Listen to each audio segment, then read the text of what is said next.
welcome to Emotional Intelligence. This first module is really going to be an introduction to emotional intelligence, what emotional intelligence is all about, why it's so important, and give you one or two frameworks, or give you one framework for the moment for this module around describing what emotional intelligence is all about and what you can possibly do about it. So let me share my screen with you very quickly. So, emotional intelligence. I think this is probably incredibly important in this day and age, specifically from a leadership side of things. We've moved on quite dramatically over the last, I'd say, probably 20, 30 years, where if you think about it, going back, and still today, the titles that we use in business, CEO, CFO, Chief Financial Officer, Chief Executive Officer, all very much come from a militaristic background.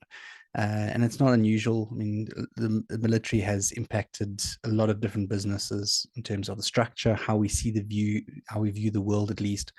Even hospitals. A lot of the origins of your hospitals comes from a military background. So if you think about the titles, the rank that comes on doctors and nurses, uniforms, all of that comes from a military background, and we've adopted a lot of the strategies from military into business. Emotional intelligence really started to come to the fore, and specifically over the last 30 years. And I'll go into a little bit of detail as to why that is. But there's been a realization that as individuals, we are holistic beings. We're not just led with our head from an IQ perspective, but that we have other intelligences beyond our cognitive thinking. So emotional intelligence, we've got body intelligence, spiritual intelligence, awareness of outside of our bodies. So in leadership, emotional intelligence has been a buzzword that's been around for the last 30 years. From a quote perspective, the first quote I've got here is from Joshua Friedman, and he says that emotional intelligence is a way of recognizing and understanding and choosing how we think, feel, and act. It shapes our interactions with others and our understanding of ourselves. It defines how and what we learn. It allows us to set priorities. It determines the majority of our daily actions. And research suggests it is responsible for as much as 80% of the success in our lives, depending on what you consider that success to be. What I love about this quote is it encapsulates so much, even in that first sentence: emotional intelligence, choosing and recognizing, understanding how we think, feel, and act, and then also what we do about it. A lot of going through material and learning from other organizations that talk about emotional control or emotional awareness, emotional management, emotions management, or emotional control. I've said that. And the reality for me is it's an intelligence, again, aligning your head, your heart, and your gut. And we'll talk through that in a couple other modules on later on as to what does that entail and how you can possibly go about developing that emotional intelligence. So for today, I'm just going to show you a framework by Daniel Goleman, who is pretty much considered the father of modern emotional intelligence, if I can put it that way. There's always been an awareness of emotions. If you look at any personality testing that's been around for a very long time, there is an element of emotional awareness. But during the early 90s, I think it was 1995, Daniel Goleman published a book called Emotional Intelligence, Why It Can Matter More Than IQ. And this is where it really brought emotional intelligence into the fore, and specifically in the business world. And it became really top of mind. And a lot of training programs started to come through to equip individuals, not just from an IQ perspective, but also tapping into that emotional intelligence. And what Daniel Goleman really said was that emotional intelligence is made up of 4 quadrants. You've got your self-awareness, you've got your social and awareness and self-management, and then your social management. And if you think back to the way I've aligned this program into leading self, leading people, and leading business, it really does speak into those 4 quadrants. The first starting point is that self-awareness, understanding yourself and how your emotions, how you think, how you feel, how you act, and then how that impacts on others potentially. So social awareness. So how does your behavior impact on others, as well as how do other people think, feel, and act? Then it goes into that self-management portion, which is really about, now that I understand myself on a deeper level, I understand my strengths, my weaknesses, my blind spots, my challenges. How do I manage that process? How do I manage my emotions? How do I manage my thinking? How do I manage my behavior to get a better result? And then the last quadrant, the social management, is really around, how do I manage social interactions? And when we put it into leading people and leading business, this becomes massively, massively important. So the way we break it down is in those four quadrants is into two elements. We've got the awareness side of things. We've got the self-awareness. We've got social awareness. We've got the regulation or management, which is the self-management and relationship management. And to briefly run through these four quadrants, the first one, emotional self-awareness, we've got emotional awareness, accurate self-assessment, and we always we always talk about those blind spots, specifically when we're doing an Enneagram assessment for individuals.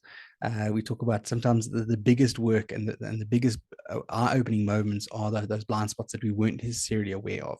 So really having accurate self-assessment and judgment around what your motives are and how those lead, what your thinking is, and how that leads into your behavior. The third element of self-awareness is self-motivation, and we talk motivation and inspiration a lot in leadership. Inspiration comes from outside, motivation comes from internally. So as a leader, you have these terms, motivational speaker. The reality is, you cannot motivate anybody else. You can inspire somebody else. And if you look at the Greek word, I think it was Greek or Latin, where the word inspire comes from, it effectively means to breathe in. So for me to inspire other people, it means literally for me to take my breath and breathe into somebody else. So I'm inspiring them. Motivation, however, comes from internally. Like I said, it's that desire, that burning from internally that creates action. And then the last element of self-awareness is self-confidence. So based on knowing what your strengths are, how do you operate and how do you maximize those strengths as much as possible? You are aware of it now. And how do you create that confidence to be able to step out into something new or something that you're going to do well in? The second step here can go one of two ways. It can either go into self-management or social awareness. Ideally, if it's if you are in a self-development phase and you're not necessarily looking for leadership or anything like that, the self-management is usually the second step. And this consists of emotional self-control, transparency, adaptability, achievement orientation, initiative, and optimism. So those elements of self-management, emotional self-control, you become aware of your emotions and how those impact on your behavior. And how do I manage those emotions to get the result that I'm looking for? Transparency has been able to be authentic. We talk a lot about, and from a leadership methodology, we'll talk about authentic leadership in another module, but that transparency of knowing I don't have to put up a front, I am who I am, and I don't have to pretend to be somebody I'm not. My high school has the Latin motto is esse quam videri, which means to be rather than to seem to be. And that really encapsulates what that transparency is. The adaptability is we know we're living in a changeable world. There's very little certainty around what's going on around us. There's a lot of volatility, a lot of complexity, and a lot of ambiguity. So that adaptability is going, I find myself in a new situation. What is my thinking? What is my feeling? And what does my gut say to me? And how do I adapt my emotions, my thinking, and my actions, my behavior? Achievement orientation is linked to that self-management of saying, what is it that I need to achieve? And I'm not saying that you need to be competitive or anything like it, but understanding on a bigger scale over your life, what are the things that are your North Star? What is that thing, those goals that you're wanting to achieve? And how do you place yourself in the best possible position to be able to achieve those? Initiative is very much linked to that motivation. Once you internally got that self-motivation, what is that initiative, that proactiveness that you take, the behavior that you take to achieve those goals that you're looking for? And that optimism element is saying, well, I know what my starting point is now that I've clarified my self-awareness, optimism for the future. What can I do to control elements of my future? What are the things that I can influence? And also then just what are the things that I don't need to focus on? So what are the things I just need to accept? that I know that I can't control the political landscape, the economical landscape. So I'm aware of those elements, but also I manage my emotions according to what I can do in that particular environment. The third step here is that social relation and the social awareness.